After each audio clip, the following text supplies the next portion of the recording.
You're listening to the Total Perspective Vortex. I'm Tragula, And I'm Christian. and it's So, June 16th, 2020. so, Tragula, today I wanted to talk to you about left-wing racism, and I've seen more and more people talk about it openly. So that I know that there were a lot of like I think Dave Rubin was saying how there's a reluctance. He has a reluctance to call it racism, but I think more and more people are stating it as fact that the left wing are openly racist right now, and I don't just mean against whites, which that we've heard quite a bit, but also against black people as well, Yeah. and that is has a deeper effect on society right now. So just to introduce things,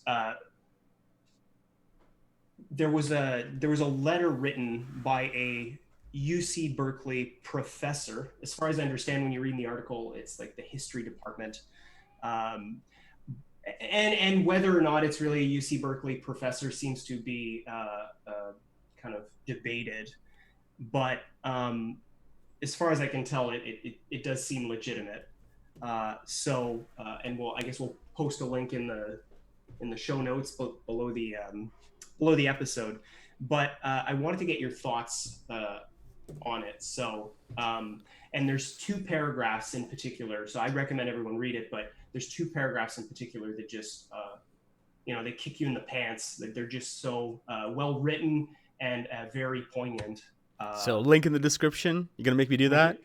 Yeah, link in the description. Yeah, we haven't been like smash that like button. There's a few things we need to, you know, do anyway. But so if you don't mind, I'll read it off. It's a paragraph, so bear with me. But so here it goes. So the claim that difficulties that the Black community faces are entirely causally explained by exogenous factors in the form of white systemic racism, white supremacy, and other forms of white discrimination remains a problematic hypothesis that should be vigorously challenged by historians. Instead, it is being treated as an axiomatic and actionable truth without serious consideration of its profound flaws or its worrying implication of total Black impotence. Yes. Impotence. Impotence is the correct word. Yes. And that Right. that paragraph doesn't really roll off the tongue. It doesn't read well. Like you're talking about It- how it really is a gut hit, but it's sort of an academic right.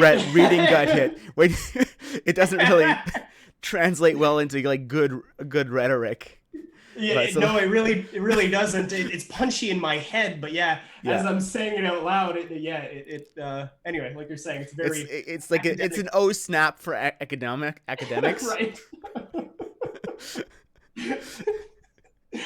All right, but So, yeah, let's paraphrase it a bit. sounds Um, good. yeah, and I have it over here in an awkward place, so I have to move it on my screen. Just 1 second. So let's uh translate the academic awe snap into something a little bit more digestible when people are listening.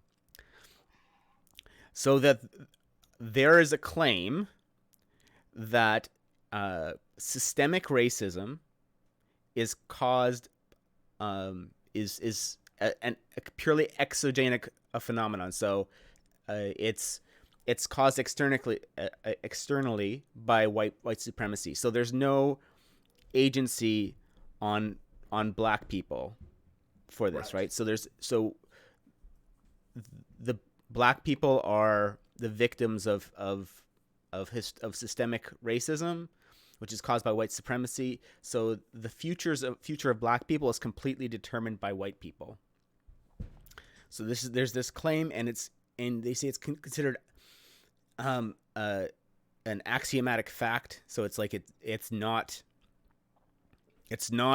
uh, challengeable like within the by historians, right, and it's an actionable truth. So it's axiomatic and an actionable truth.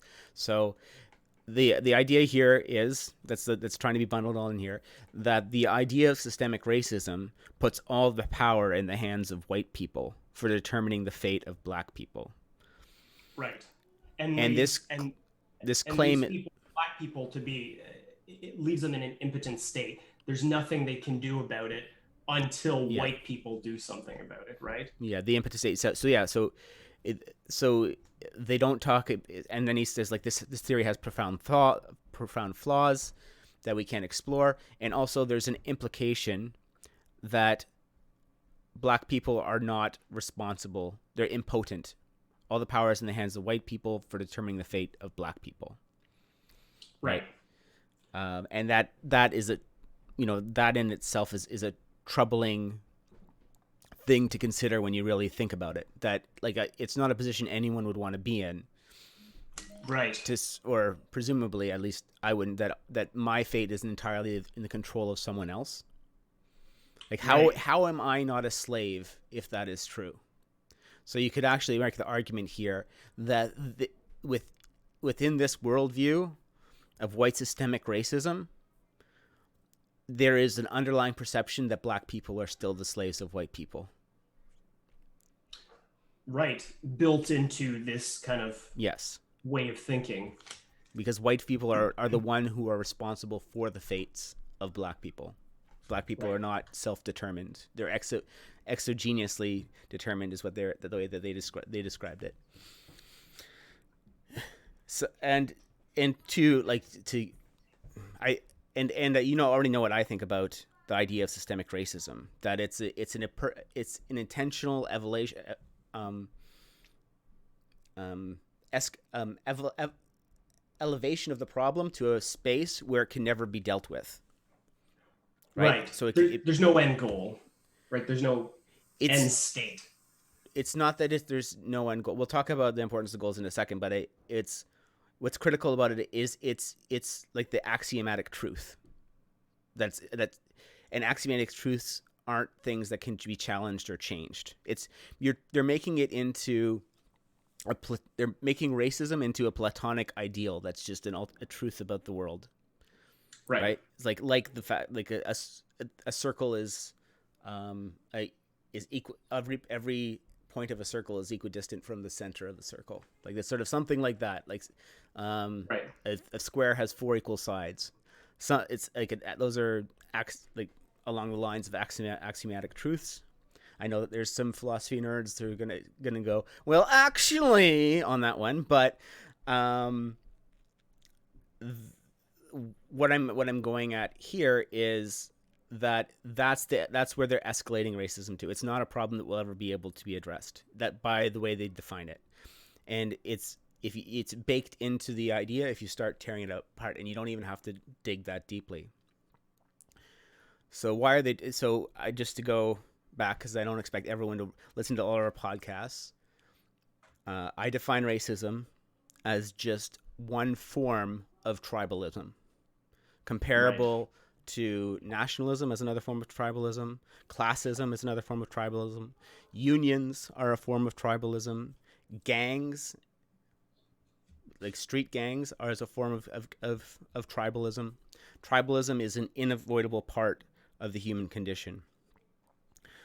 Uh, so it's really so by masquerading this idea of racism, putting it this diagnosing this phenomena of racism incorrectly, we put it in a place where it will never be dealt with, and we can't deal with it. So if we actually want to start solving the world's problems, we have to look at them, have frames that are useful. So we have to be looking at racism as just one form of tribalism that we need to eradicate or replace with other more benign forms of tribalism. Or actually, there's some positive sides to tribalism as well. So some more beneficial.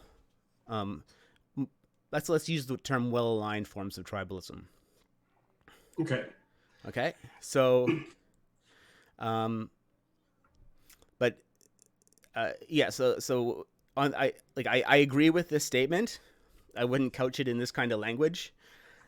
Uh, Beyond that, Well, there's so actually let's bring in another complicated idea on this. I don't know I forget what's going on with the next ones, but let's just talk about one more thing because I think this is important about this idea of removing the power from people and how it's tied to compassion. You're infantilizing the black community in this way, and you can see Right. that, right? You're taking responsibility for their lives. Now, there is a prohibition for doing this in Buddhism, and there probably is in Christianity as well. Most well-formed religions have like, these sayings or things that are not always emphasized, but there. I, And the idea being that you if you take away someone's karma, you take away someone's the challenges in someone's lives, you take away their ability to grow. You take away their possibility for actualization. And that's what we do to black people when we take on the responsibility for their problems. Because if you do not face your problems yourself, you can't grow, you can't become stronger. But within the compassion mindset, within this excessive femininity, is this desire to take care of people and to take challenges away. You think of it as a baby. You want to take away all the dangers in the baby's environment, and right.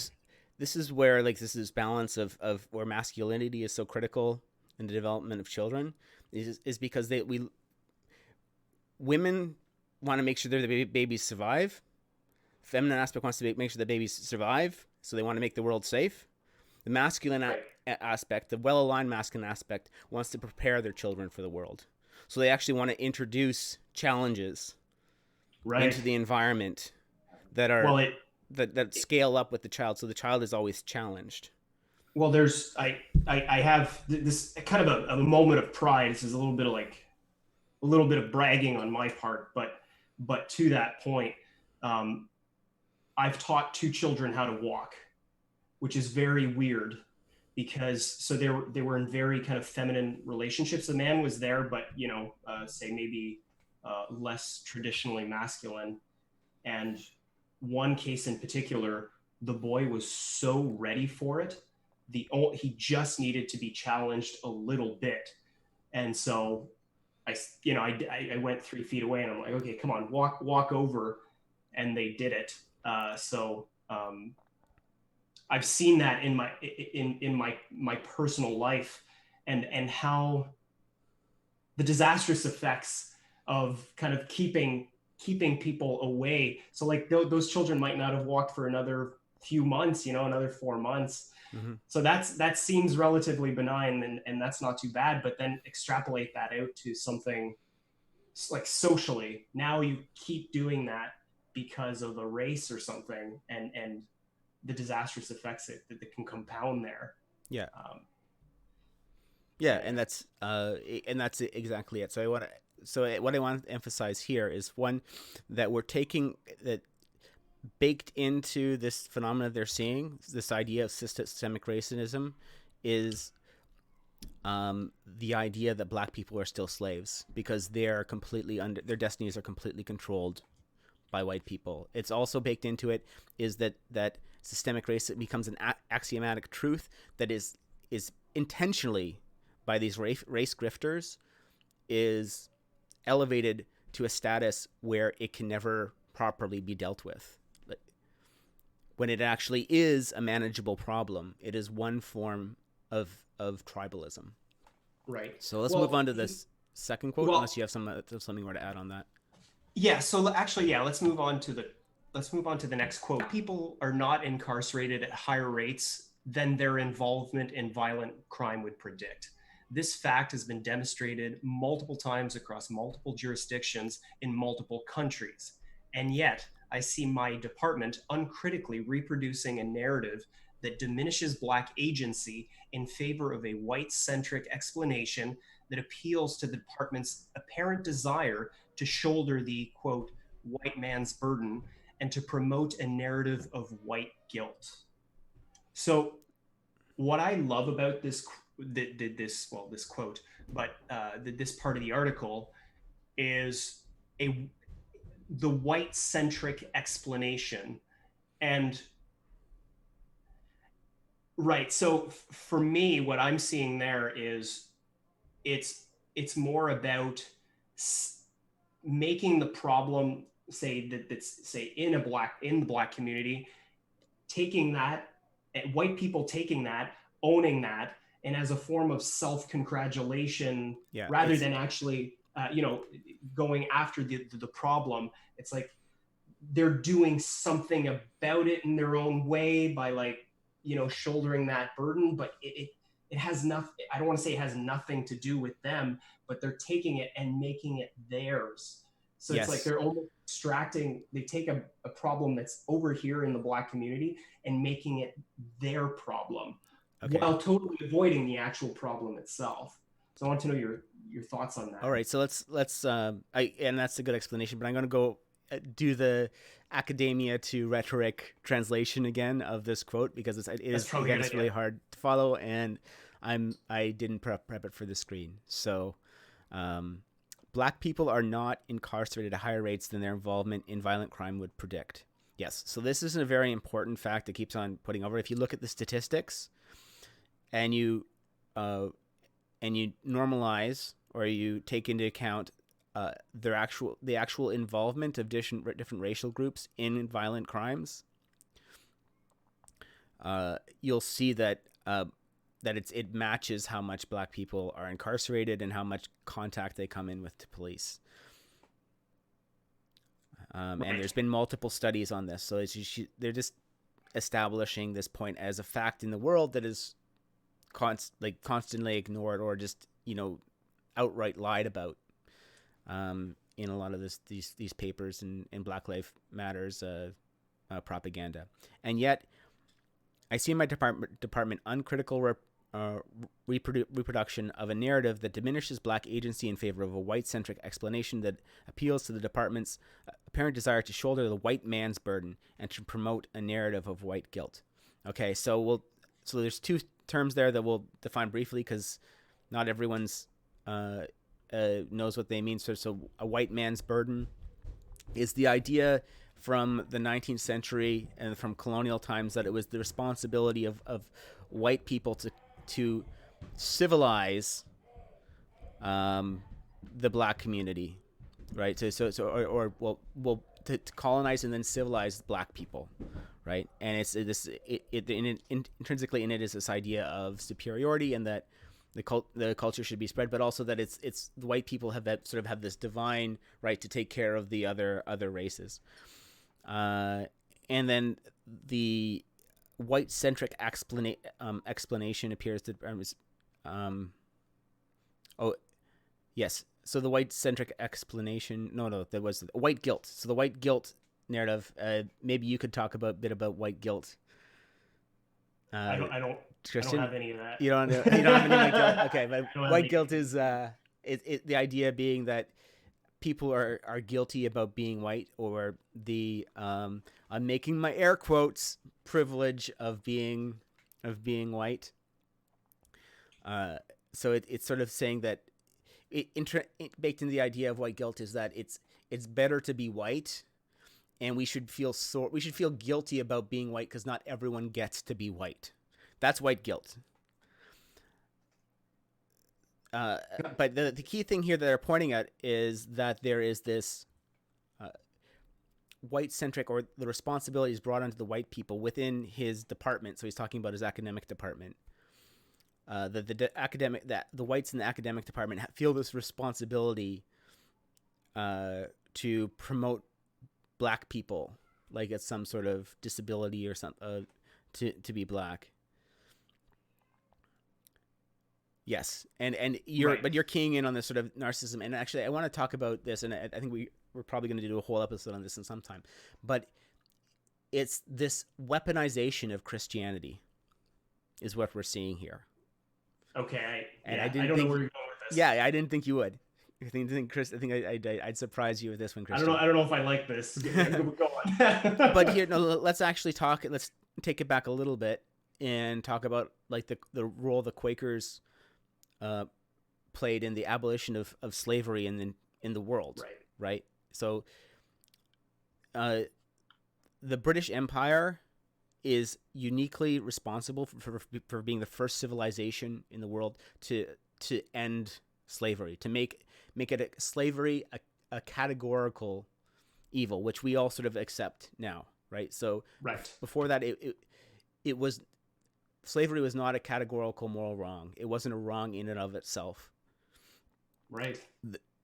That was something that was put into that was brought about by the British Empire. So when they talk about the evils of colonialism, we need to take a step back and say, like, hey, at least the British Empire at least got one thing right in the end that the world can thank them for, right? And it's a pretty big one, especially for all you race baiters out there. This is a big one. That the whole reason people are against slavery now for the first time, people is like like as a categorical wrong, that was the contribution of the British Empire and the culture brought about to the British Empire. And the British Empire made huge sacrifices for this. They did. And it was largely done for religious reasons. And the Quakers played a big role in this. But if you look at the aspects of Christianity that brought this about, it's this idea of taking responsibility for the sins of the world upon yourself, right? So taking care of the downtrodden. So well baked into here is this idea that black people are the downtrodden. There is a very there's a Christian notion that we are responsible for the sins of the fallen state of the world, and we need to make amends by not just taking care of ourselves but taking care of others as well, and accepting our past wrongs. So you sort of like I will do like a better breakdown of this in the future, but you can see that notion in here where by like they're taking these very Christian notions and they're weaponizing them by making them by instead of universalizing them as how they should be implied in Christianity, they become like this benefit. If everyone agrees that everyone's going to take their own responsibility for their actions, and everyone agrees that we're going to try and make this fallen world into a better state, and we're going to help the weak and the poor, if that's a shared value, it becomes very powerful. An asymmetrical situation where one group is applying that, where it's only applied to one group in a society and not to other groups, right, then it becomes a weakness, which is why it's usually not applied in game theory. And Christianity had to have like a sort of a tyrannical aspect to it as well to be applied across Europe and the world, is because unless everyone agrees to play that game, it actually is a losing game, right? Because if you are taking responsibility for all these other groups, and these other groups aren't pulling their own weight, then you're just going to be crushed under the weight of the responsibility for the world, and those other groups are going to take advantage of you. So there's this is what the communists found as a weakness in Western liberal democracy, is they realized that they could turn our values, particularly the Christian values in our society, against us. Right. Well, I feel I have to defend Christianity a little bit, Go ahead. because a lot of this doesn't fly in Christianity, and for some of the reasons. For one, we all have agency. We're all children of God, so you can't go infantilizing an individual and then you have this other individual. Like there's all sorts of dynamics at play there. The truth shall set you free. Oh, absolutely. So we're not looking at the data. Like there's no I'm saying we, but so I guess leftists are not looking at the data of what actually, like what the problems actually are, and instead they're kind of it's like an egocentric. So I'm not I'm not castigating sophisticated Christianity here. Right? No, what I'm doing is I'm taking what I wanted to make as a point is that because we do see a move away.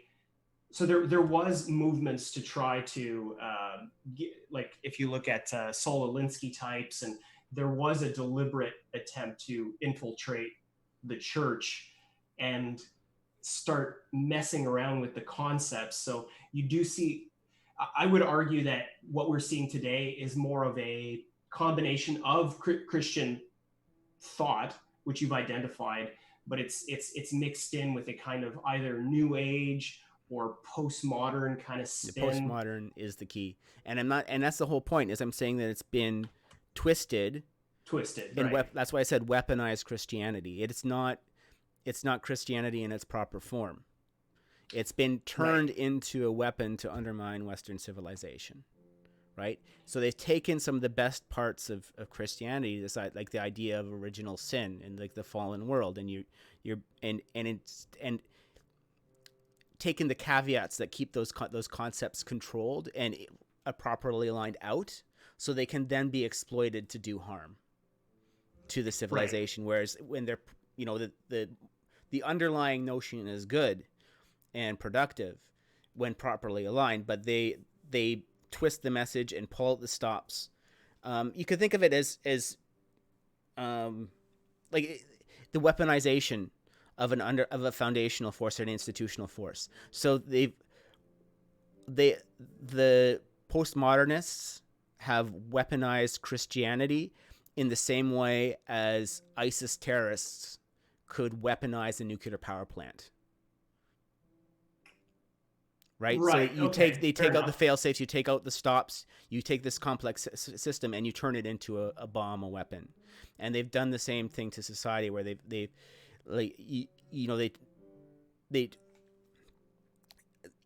these these white folks, or these liberal middle class light elites, they come from this Christian background, so they get these ideas of do unto others as you want to be treated, of that you take responsibility for making the world around you a better place, that you help people in need, right? So they get that they they see those things in their Christian faith. They don't understand the deep underlying philosophical roots of it, the whole complexity that went into the nuances. But those are the things that they identify with their faith, and then they put those same sort of appeals into this systemic Christian this systemic racism stuff, right? Where these people are downtrodden, right there, and you need to help the fallen world. You have an original sin of the original sin of slavery because you're a white person, right? So they're Right. taking sort of this surface level Christian stuff that resonates with people that come from the The Christian faith but Christian don't world. understand it because they haven't, they don't have a sophisticated understanding of it, and then they turn it into something it's not, and they turn it into something destructive that they can use. And so it's weaponized in a very intentional way. Right. Okay. And one thing I wanted to touch on, I wanted to see what you thought of this. Um, and I'm still kind of thinking about it. So I'm curious to hear your thoughts. But would we say that this form of leftism, could it be categorized as a form of white supremacism? And maybe I'm pushing the envelope a little too far. I don't know, but if because like we've been discussing today, implied in all of this, it's like if you're infantilizing a group, it's because they you're not giving them full agency. You're putting yourself at the center of this, and in that process, you are placing yourself Yeah. above the victims. Do you think that the label of white supremacy, or maybe a broad version of that, fits in this case? uh Now I think that depends what you mean by white supremacy. Now, and let me explain that, because yeah, I it is a form of control of the black community. I would actually Right. form it as I would say it's more of a form of mental slavery instead of a form of white supremacy, Okay. because it's like supremacy to me is an ideology, and it would be white tribalism, so white racism, and defining your like not white, like a white supremacist nation, like this sort of like idea. So it's taking the idea of nationalism and racism, like this racial tribalism, and linking it to a societal construction, or similar to like not necessarily nationalist. That's a white nationalist, but sort of along those lines. The white nationalism, uh, take constructing your state in sort of like this racist state of where whites are on the top.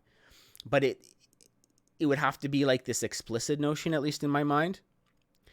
And I don't see it as.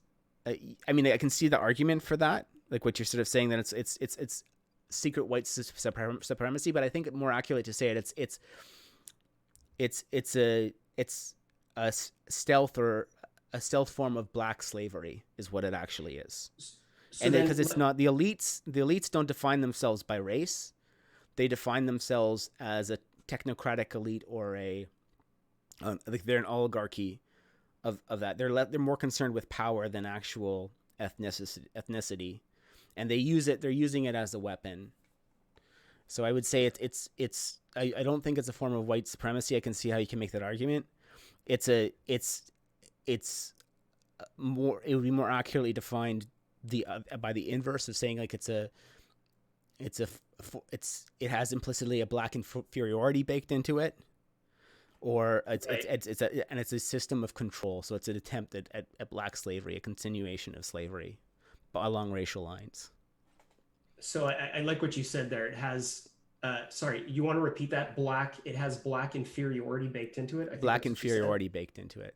Baked into And it. that actually is So, what, like, Candace Owens, like, if you check out her tweets on this, uh,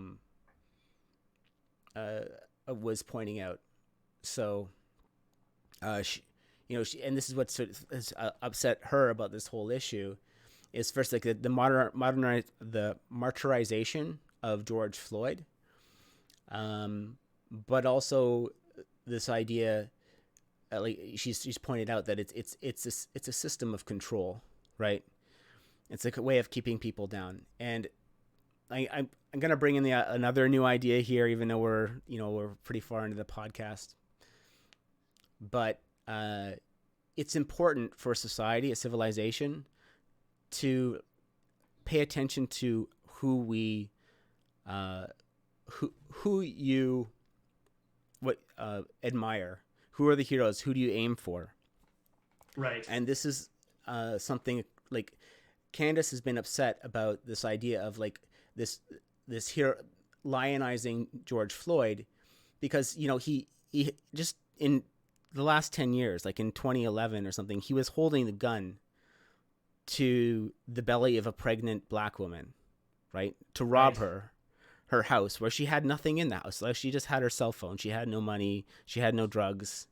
Like they came into her house, and he was in there with a black gang of men. Like, it wasn't just even like he was doing it by himself. Like, there was a gang of men who burglarized this woman's house, and George Floyd was one of them.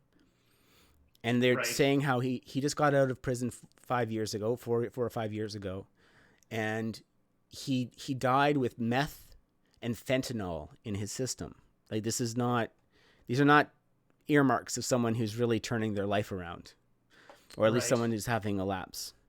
You, Now, you know, and this is not to say, like Candace made this point too, it's not to say that his death was not tragic, and it's not right, something that should be investigated. Absolutely, but you don't make a hero out of someone like that, or you don't make a martyr out of someone like that, because they didn't do anything heroic.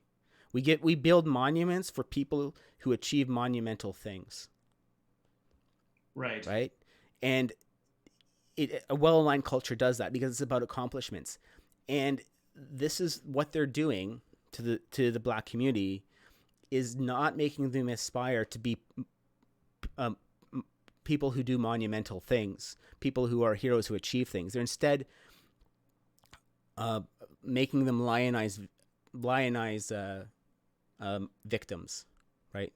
So, and what does that message say to a black person who's about to get arrested?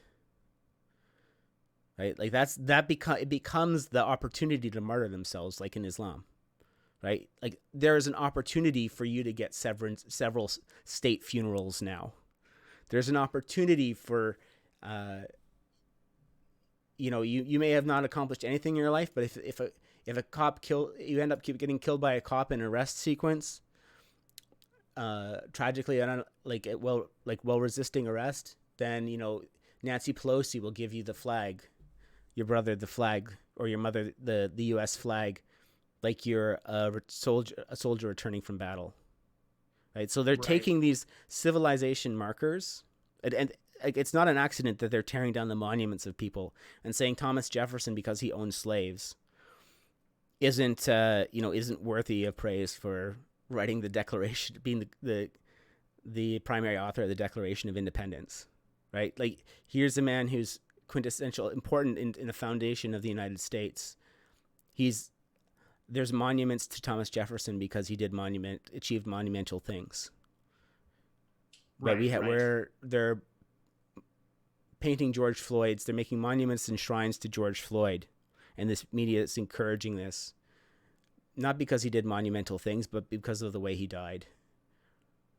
Right. Right. So, and that's martyrdom, and it's what Muslims do to as the basis of a jihad. They take disenfranchised youth and say, well, you can find your way to heaven. You can become a martyr for the cause by blowing yourself up or becoming a terrorist. And I'm not saying that they're trying to uh, make more terrorists like this, but they are encouraging black people to resist arrest, Right. right? Because that's Because if that's how you'll be celebrated. that yeah, you'll be celebrated in a way that you'll know, and it's an easy path to being celebrated, and that is hugely detrimental to a culture or a group of people, because you'll become what you aim for, and this is where, like I said, like we come back to setting goals. Like, this is a misalignment of the society in a profound way, and this is how they keep black people down. Like, don't aspire to be like a physicist or an author or even an NBA star. That's hard work, and you're Right. not going to get recognized as much as a man who is high in meth and fentanyl and wasted his life because he resisted arrest, and there was just happened to be it happened to go south in the right way, and it was on camera. What I find tragic about this is that the left the left often say, they hire, like, let's say that they're doing hiring. So there's a very kind of token, they want their token people, which in and of itself I would say is racist. But one of the reasons they do that is they say we need their perspective, right? The black perspective, let's say. And in this case, what I find tragic is that, you know, even a lot of conservatives are saying, Candace, don't focus on this, right? Like, focus on, it was, all these things don't matter because he was killed. Like, we should really focus on that. But can't, like, this is one of those cases where I think Candace brings something very interesting to the table. She's like, no, this is like, I'm part of this black community. I don't think you understand how important it is that we don't do this. So rather than, so you might have the white conservatives saying, let's just focus on unity and the fact that he was killed, and that's the important part. And Candace brings this important black perspective that this is, you guys aren't considering everything. Like, Yeah, for no, the black community, this is absolutely disastrous. yeah, And it's the tragic part that I wanted to bring up is that the left hate Candace, but by and large, and but this is the type of stuff that you need to hear. You want a black perspective about how this has an impact on the black community. Here it is, and yeah, but it's ignored. and I'm what I'm trying to emphasize here is Candace is right about the underlying mechanics here. This, if you Right, want to talk about absolutely. tactics and systems that oppress black people, having Nancy Pelosi give the flag to George Right, Floyd's brother like he's a fallen soldier, that's oppressing people. That's sending the wrong message. And not right, because George Floyd's death was not tragic or something that we have to consider on, but you don't lionize people.